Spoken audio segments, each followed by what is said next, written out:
그러면 세계사 역사책에서 보면 한 줄 나옵니다. 느헤미야. 그러면 어떤 사람이라고 역사책에 한 줄 나오냐면 3차 포로 귀환을 이끈 지도자, 이렇게 한 줄 나옵니다. 우리가 역사책에서 보자면 이스라엘 백성들이 포로로 잡혀갔다가 세 차례에 걸쳐서 제 세 번째로 돌아올 때 이끌었던 지도자구나, 그냥 그렇게 알고 끝입니다. 그런데 우리 자신의 역사도 한 줄로 평가한다면 얼마나 대단한 게 나올지는 모르겠습니다. 근데 우리의 인생이라는 것이 그 한 줄로 다 평가가 되지 않지 않겠습니까? 그의 사람됨, 그의 생각, 그의 사상, 그의 눈물, 그의 열정, 그의 기도가 담겨 있는 삶이 있었던 것이죠. 세계 역사에서는 한 줄 느헤미야가 제3차 포로 귀환을 이끌었다라고 되겠지만, 오늘 느헤미야에서는 그가 3차 포로 귀환을 이끌기까지, 지도자가 되기까지 있었던 그의 마음과 열정과 눈물과 기도가 담겨 있습니다. 그런 면에서 보자면 느헤미야는 참 독특한 사람입니다. 참 이상한 사람이에요. 개인적으로는 진짜 신기하다 하는 사람입니다. 왜냐하면 역사책으로 보면 3차 포로 귀환을 이끌었구나 그러는데요, 유다가 바벨론에 정복된 게 숫자로 보면 BC 606년입니다. 전 이 숫자가 나오면 더듬거려요. 정확한 숫자를 참 헷갈려합니다. 그러다가 제대로 나라가 멸망하는 것이 BC 586년인데, 느헤미야가 3차 포로 귀환을 하는 연도가 BC 444년입니다. 감이 확 안 오시죠? 정리하자면요, 처음 바벨론에서 유다 정복이 된 때로부터 162년이 지났습니다. 160년 전에 이스라엘 백성들이 포로로 잡혀갔는데, 오늘 느헤미야가 이스라엘 백성들의 나라의 회복을 위해서 울며 기도하며 하나님 앞에 간구하고 있는 겁니다. 여러분, 지금부터 160년 전이면 무슨 일이 있었는 줄 아세요? 지금부터 160년 전에 대략 160년 전에 드디어 고종 황제께서 즉위하십니다. 그리고 흥선대원군이 정권을 잡죠. 그리고 160년에서 조금 1, 2년만 더 가면요, 1861년에 김정호 선생이 대동여지도를 만듭니다. 그 정도 시간이에요. 그 정도 시간이 지났는데 나라와 민족을 위해서 울며 하나님 앞에 회복을 기도하고 있는 겁니다. 이상한 일이에요. 심지어요, 1차 포로귀환에 스룹바벨이 포로귀환을 합니다. 1차 포로귀환의 지도자가 스룹바벨이에요. 그래서 우리 지난주에 스가랴서를 읽었는데, 스가랴와 학개가 성전을 재건축하라, 성전을 건축하는 힘내라 하는 선지자였고, 그때 건축된 성전이 스룹바벨 성전이라 그랬습니다. 그 스룹바벨로부터도요, 지금 느헤미야까지요 90년이 지났어요. 90년. 여러분, 지금부터 90년 전에 이미 포로귀환이 1차가 지났습니다. 그러면요, 지금 느헤미야는 이민 2세대, 이민 3세대도 아니고요, 그 땅에서 태어난 3세대, 4세대쯤 됩니다. 여러분, 지금 이민 가서 2세대만 돼도요, 한국인의 정체성을 잃어버리는 경우가 얼마나 많은데요. 겉으로는 한국인이지만 속으로는 완전히 미국인처럼 사는 사람들이 대부분 많습니다. 그래서 아버지 세대가 이민을 가면 자녀 세대하고 갈등이 생긴다고 하지 않습니까? 이미 느헤미야는 그 시대에 거기서 자리를 잡고 3대, 4대가 지났습니다. 그리고 거기서 태어났고 거기서 자랐고 페르시아, 바사국에서 자라서 술 맡은 관원까지 올라갔습니다. 술 맡은 관원이요, 별거 아닌 것 같지만요, 굉장한 직분입니다. 왜냐하면 언제 음식을 먹고 독살당할지 모르기 때문에 왕이 가장 신뢰하는 사람한테 음식을 맡깁니다. 그 음식을 맡기면 매일 볼 수 있거든요. 최고 권력자와 매일 만난다는 건 그만큼 대단한 권력을 가진 사람 아니겠습니까? 그만큼 왕이 신뢰하는 사람입니다. 더 이상 올라갈 자리가 없어요. 더 이상 왕하고 가장 친한 사람이에요. 왕이 가장 믿는 사람입니다. 음식을 주관하는 사람이에요. 매일 만나는 사람입니다. 그런데 그 좋은 자리를, 거기서 태어나서 거기서 자라서 왕 다음에 최고 공무원 중에 한 명까지 올라갔는데, 굳이 이스라엘 백성을 입히고 3차 포로 귀환으로 예루살렘으로 돌아가는 일을 선택합니다. 거리도 가깝지도 않아요. 1400km가 넘습니다. 그 길을 굳이 가겠다는 거예요. 왜 그럴까요? 그냥 이유를 보면 알 수가 없습니다. 우리 오늘 1장 안에서만 성경들을 볼 텐데 1절에서 4절 말씀 한번 보실까요? 1절에서 4절 한번 같이 다시 읽어보시겠습니다. 같이 읽습니다. 하가랴의 아들 느헤미야의 말이라. 아닥사스다 왕 제20년 기슬로월에 내가 수산궁에 있는데 내 형제들 가운데 하나인 하나니가 두어 사람과 함께 유다에서 내게 이르렀기로 내가 그 사로잡힘을 면하고 남아있는 유다와 예루살렘 사람들의 형편을 물은즉 그들이 내게 이르되 사로잡힘을 면하고 남아있는 자들이 그 지방 거기에서 큰 환난을 당하고 능욕을 받으며 예루살렘 성은 허물어지고 성문들은 불탔다 하는지라. 내가 이 말을 듣고 앉아서 울고 수일 동안 슬퍼하며 하늘의 하나님 앞에 금식하며 기도하여. 아멘. 참 특별한 경우입니다. 참 독특한 경우예요. 일반적인 상식으로 이해가 되지 않습니다. 예루살렘의 형편이 좀 어떻습니까? 하고 형제들에게 물었어요. 근데 형제들이 좋은 소식을 주면 좋았으련만 좋은 소식이 아니었습니다. 성문들은 불타고 성은 허물어지고 남아있는 형제들은 능욕을 당하고 있습니다. 여러분 1400km 아니 우리 시골 에서 미국에 갔습니다. 미국에 갔다고 해보시죠. 그래서 3대 4대가 지났는데 한국이 요즘 사정이 안 좋대. 한국이 요즘 어렵대. 그 얘기를 듣더니 막 통곡하고 우는 겁니다. 일반적으로는 이해가 되지 않아요. 보통은요 지금 한국에 살아도요 한국에 사는 사람들끼리도 나만 잘 먹고 잘 살면 돼, 나쁜 일 나만 안 일어나면 돼 하는 게 일반적인 사람들의 사고방식입니다. 그게 그냥 보통 사람들이에요. 특별히 나쁘다고 할 수도 없습니다. 다 그렇게 살아요. 그게 일반적입니다. 나만 잘 먹고 잘 살면 되고 다른 사람이 나쁜 일 당한 거 나만 아니면 돼. 그게 그냥 평범한 사고방식이겠지요. 그런데 느헤미야는 내 고국에 1400km가 떠진 내 고국에, 그것도 내가 한 번도 살아보지 않은 내 아버지의 아버지가 살았다고 전해지는 그 땅에 형제들이 곤궁하고 어려움을 당하고 힘들고 성벽이 무너졌다는 소리에 통곡을 하고 울며 금식하며 기도하는 겁니다. 일반적으로는 이해되지 않는 얘기예요. 그런데 이런 사람들이 있습니다. 세상 사람들은 이해할 수 없는 이런 사람들이 있어요. 하나님의 마음을 주신 사람들이 있습니다. 단순히 이스라엘이란 나라를 위한 것이 아니라 하나님 나라, 하나님 백성, 주의 몸된 교회를 향한 특별한 마음을 주신 사람들이 있어요. 세상 사람들이 일반적으로는 이해되지 않습니다. 너 교회 미쳤니? 너 예수에 미쳤니? 너 하나님에 미쳤니? 미쳤냐는 소리 들을 것도 같아요. 세상 사람들이 보기엔 미친 사람입니다. 그러나 이 사람은 하나님 보기에 하나님의 마음을 품은 사람이에요. 그래서 단순히 내 고향 땅의 안부가 궁금한 것이 아니라 내가 사랑하는 내 하나님의 백성, 내 하나님의 나라, 하나님의 공동체, 그것을 향한 하나님의 눈물이 있는 곳에 나의 눈물이 있고 하나님의 마음이 있는 곳에 나의 마음이 있고 하나님의 고통이 있는 곳에 나의 고통이 있는 거예요. 하나님의 마음을 공감하고 있는 것이죠. 여러분 지금도 오늘날에도 이렇게 특별한 하나님의 마음을 부어주시는 사람들이 있습니다. 여러분 그 사람들은요 남들보다 특별한 열심이 있고요, 남들보다 눈물이 있고요, 남들보다 더욱더 열정이 있습니다. 세상 사람들이 보기에는 미쳤다는 소리를 들을 것도 같아요. 그런데 제가 보기에는요 너무나 존경스럽습니다. 목회자뿐만 아니라 장로님, 권사님, 집사님, 직분을 떠나서 삶의 그 영역 속에서 눈물로 혹은 열정으로 열심으로 헌신으로 다하시는 분들이 참 많아요. 우리 교회에서도요 제가 개인적으로 다 가서 말은 안 하지만요 존경스러운 분들 참 많습니다. 저 퇴근하고 힘든데 저렇게 와서 또 저렇게 봉사하시고 섬길까, 저 새벽부터 나와서 봉사하실까, 때로는 지친 몸으로 때로는 아픈 몸으로 나와서 저렇게 교회 공동체를 위해서 수고하시고 섬기고 눈물로 기도하고 심지어 자기 돈도 다 털어내고 존경스러운 분들 참 많아요. 세상 사람들이 보기에는 이해가 안 되는 이상한 사람들일 것입니다. 그러나 하나님의 마음을 주셨기에, 하나님의 마음에 공감되기에, 하나님 나라를 꿈꾸기에, 하나님 나라의 회복, 주의 몸된 교회를 위해서 그렇게 헌신하고 수고하시는 줄로 믿습니다.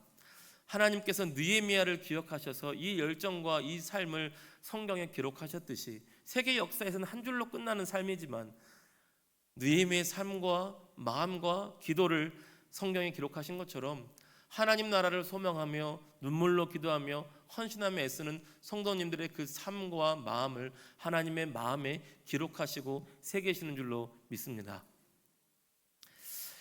여러분 느헤미야가 그래서 기도합니다. 느헤미야가 눈물로 기도해요. 금식하며 울며 기도해요. 그리고 그 기도는요, 회복을 위한 기도고요, 하나님 나라를 위해 기도이며 삶의 모든 영역의 회복에 대한 기도입니다. 여러분, 오늘 설교 제목이 느헤미야의 기도인데요, 그 의미를 보자면 회복을 위한 기도입니다. 여러분, 오늘 느헤미야의 기도 내용들을 몇 가지를 보면서 회복에 대한 기도를 배우고, 우리도 또한 회복에 대한 기도를 드리면서 우리 표의 말씀처럼 예배 회복, 기도의 회복, 삶의 회복인데, 회복을 위한 기도를 하나님 앞에 드리면서 나의 삶도, 우리 가정도, 우리 속회도, 또 내가 있는 부서도, 우리 교회도, 이 지역도 하나님의 회복의 은혜가 우리의 간절한 기도를 통해 더욱더 넘치기를 간절히 소원합니다. 우리 5절 말씀 한번 보실까요? 5절, 우리 4절 5절 같이 읽겠습니다. 시작. 내가 이 말을 듣고 앉아서 울고 수일 동안 슬퍼하며 하늘의 하나님 앞에 금식하며 기도하여 이르되, 하늘의 하나님 여호와 크고 두려우신 하나님이여, 주를 사랑하고 주의 계명을 지키는 자에게 언약을 지키시며 긍휼을 베푸시는 주여 간구하나이다. 아멘. 회복을 위한 기도는요, 처음 어떻게 시작하냐면 언약을 붙들고 기도합니다. 언약을 지키시는 주여, 말씀을 붙들고 기도하는 것입니다. 우리 한 구절만 더 보시자면 9절 말씀 보실까요? 9절 같이 읽겠습니다. 만일 내게로 돌아와 내 계명을 지켜 행하면 너희 쫓긴 자가 하늘 끝에 있을지라도 내가 거기서부터 그들을 모아 내 이름을 두려고 택한 곳에 돌아오게 하리라 하신 말씀을 이제 청하건대 기억하옵소서. 아멘. 회복을 위한 기도는요, 말씀을 붙들고 기도하는 것입니다. 언약을 붙들고 기도하는 것입니다. 우리에게는 새 언약, 십자가의 언약이 있죠. 하나님께서 치셨을지라도 회개하고 돌이키면 회복의 은혜를 주신다고 언약하시고 말씀하시지 않았습니까? 그런데 이 태도가요, 따지는 태도는 아닙니다. 하나님, 말씀이 이렇게 있는데 회복시켜 주셔야 될 것 아니에요? 이렇게 따지는 것이 아니라, 말씀에 이렇게 있는데 이 말씀에 담겨 있는 하나님의 긍휼, 하나님의 은혜에 기대고 의지해서 간구하고 있는 거예요. 우리 아까 읽었지만 5절 말씀을 긍휼이란 단어를 포인트로 한번 더 읽어봤으면 좋겠습니다. 5절만 다시 한번 읽겠습니다. 이르되, 하늘의 하나님 여호와 크고 두려우신 하나님이여, 주를 사랑하고 주의 계명을 지키는 자에게 언약을 지키시며 긍휼을 베푸시는 주여 간구하나이다. 아멘. 말씀을 붙들고 언약을 붙들고 기도하지만 그 의지하는 것은 따지는 것이 아니라 하나님의 긍휼, 하나님의 은혜입니다. 긍휼은 불쌍히 보시는 마음이에요. 하나님, 우리가 잘못을 했지만 하나님 불쌍히 여겨주시옵소서. 하나님의 백성, 하나님과 언약을 맺은 백성들을 불쌍히 여겨주시옵소서. 여러분, 몸된 교회나 공동체를 위해서 수고하고 애쓰시는 분들 중에서 이 불쌍히 여기는 하나님의 마음을 품고 사역하시는 분들도 있더라고요. 저 사람이 너무 불쌍해, 저 애들이 너무 불쌍해, 학생들이 너무 불쌍해. 여러분, 하나님께서 그 불쌍한 마음을 주시는 분이 있다면 그것이 사명입니다. 그 마음을 품고 기도하게 하시는 거예요. 그럼 그분을 통해서 그 자리에 하나님께서 주시는 회복의 은혜가 흘러가게 됩니다.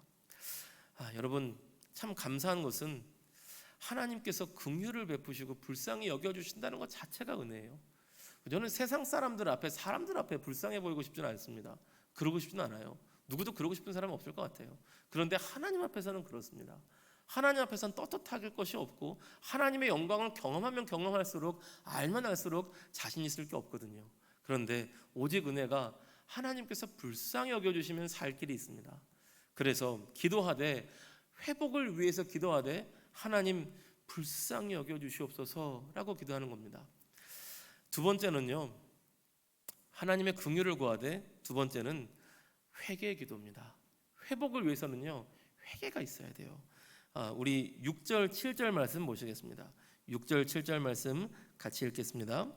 이제 종이 주의 종들인 이스라엘 자손을 위하여 주야로 기도하오며 우리 이스라엘 자손이 주께 범죄한 죄들을 자복하오니 주는 귀를 기울이시며 눈을 여시사 종의 기도를 들으시옵소서.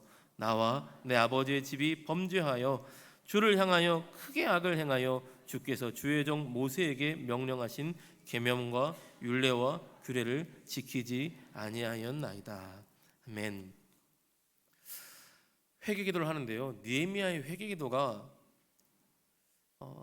일반적이지 않습니다.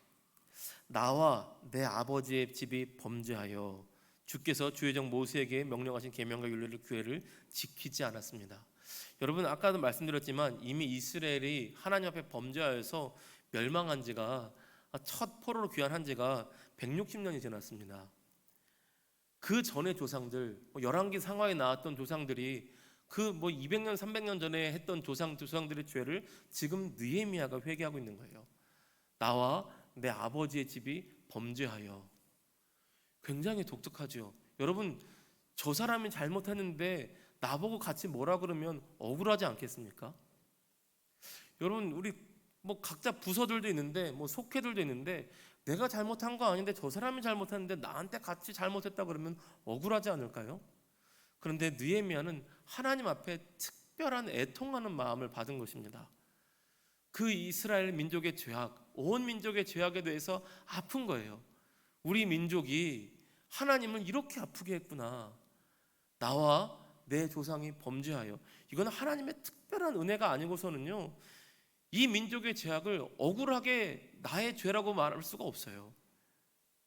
이미 100년, 200년, 300년이 지난 민족의 죄악을 나와 내 아버지가 범죄하여 하나님 앞에 징계를 받았습니다. 지금 느헤미야는 세상 사람들이 이미 부러워하는 삶을 살았다니까요. 하나님의 은혜가 없이 일반적인 생각으로 가지면, 야, 하나님께서 나를 복 주셨어, 하나님께서 나를 복 주셔서 나는 이렇게 떵떵거리고 잘 살게 해주셨어, 이러고 생각하면 살 것 같아요. 돈도 많이 벌어, 왕하고 가장 측근에 살아, 페르시아 제국에서, 바사 제국에서 이미 3, 4대 자리를 잘 잡고 살아, 하나님께서 나만 특별히 여기셔서 나만 잘 먹고 잘 사주셨어, 이렇게 생각할 것 같습니다, 일반적으로는요. 그런데 하나님 앞에 특별한 마음을 주신 거예요. 나와 내 아버지의 집이 하나님 앞에 범죄했습니다. 하나님 용서해 주세요. 어떻게 이런 마음을 품을 수 있죠? 어떻게 이런 마음을 가지고 해결할 수 있죠?